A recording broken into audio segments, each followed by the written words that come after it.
BJP ರಾಜ್ಯಾಧ್ಯಕ್ಷರ ಆಯ್ಕೆ ವಿಚಾರ ಮತ್ತು ಸ್ಪರ್ಧೆಗೆ ನಾನು ಭಾಗಿಯಾಗ್ತೀನಿ ಅಂತ ಕುಮಾರ್ ಬಂಗಾರಪ್ಪ ಹೇಳಿಕೆ ವಿಷಯವಾಗಿ ಛಲವಾದಿ ನಾರಾಯಣಸ್ವಾಮಿ ತಿರುಗೇಟನ್ನ ಕೊಟ್ಟಿದ್ದಾರೆ. ವಿಜಯೇಂದ್ರ ಬದಲಾವಣೆಗೆ ಯತ್ನಾಳ್ ಟೀಮ್ ಸಮರ ಮುಂದುವರೆಸಿದೆ. ಬಿಜೆಪಿ ರಾಜ್ಯಾಧ್ಯಕ್ಷ ಸ್ಥಾನಕ್ಕೆ ನಾವು ಸ್ಪರ್ಧೆ ಮಾಡ್ತೀವಿ ಅಂತ ಬಹಿರಂಗವಾಗಿ ಕುಮಾರ್ ಬಂಗಾರಪ್ಪ ಹೇಳಿಕೆ ಕೊಟ್ಟರು. ಇದಕ್ಕೆ ಛಲವಾದಿ ನಾರಾಯಣಸ್ವಾಮಿ ಅವರು ಕೌಂಟರ್ ಕೊಟ್ಟಿದ್ದಾರೆ.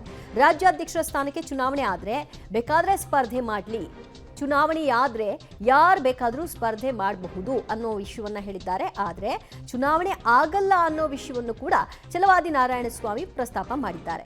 ಬದಲಾವಣೆ ಆಗಬೇಕು ಅನ್ನೋದು ಒಂದ್ ಕಡೆ, ಬದಲಾವಣೆಗೆ ನಾನೇ ಸ್ಪರ್ಧೆ ಮಾಡ್ತೀನಿ ಅಂತ ಕುಮಾರ್ ಬಂಗಾರಪ್ಪ ಹೇಳಿದ್ದಾರೆ. ಇದಕ್ಕೆ ತಿರುಗೇಟು ಕೊಟ್ಟಿದ್ದಾರೆ ಛಲವಾದಿ ನಾರಾಯಣಸ್ವಾಮಿ. ಚುನಾವಣೆ ಆದ್ರೆ ಮಾಡ್ಲಿಪ್ಪ, ಎಲ್ಲಿ ಚುನಾವಣೆ ಆಗ್ತದೆ? ಇಲ್ಲ ಚುನಾವಣೆ ಆದಾಗ ಮಾಡ್ಲಿ ಅಂತಂದಿದ್ದೀನಿ. ಅದೇ ಮತ್ತೆ ಅದಕ್ಕೆ ನಾನು ಹೇಳಿದ್ದು ಇನ್ನೂ ಏನೂ ಆಗಿಲ್ವಲ್ಲ, ಚುನಾವಣೆ ಆದಾಗ ಮಾಡಲಿ. ಯಾರು ಬೇಕಾದ್ರು ನಾನು ಮಾಡ್ಬೋದ್ರಿ, ಕರುಣಾಕರು ಮಾಡ್ಬೋದು, ಆದರೆ ಚುನಾವಣೆ ಆದಾಗ ಮಾಡಲಿ ಅಂತೆ. ಚುನಾವಣೆ ಆದರೆ ಮಾಡಲಿಪ್ಪ, ಎಲ್ಲಿ ಚುನಾವಣೆ ಆಗ್ತದೆ? ಇಲ್ಲ ಚುನಾವಣೆ ಆದಾಗ ಮಾಡಲಿ ಅಂತಂದಿದ್ದೀನಿ. ಅದೇ ಮತ್ತೆ ಅದಕ್ಕೆ ನಾನು ಹೇಳಿದ್ದು ಇನ್ನೂ ಏನೂ ಆಗಿಲ್ವಲ್ಲ, ಚುನಾವಣೆ ಆದಾಗ ಮಾಡಲಿ. ಯಾರು ಬೇಕಾದ್ರು ನಾನು ಮಾಡ್ಬೋದ್ರಿ, ಕರುಣಾಕರು ಮಾಡ್ಬೋದು, ಆದರೆ ಚುನಾವಣೆ ಆದಾಗ ಮಾಡಲಿ ಅಂತೆ.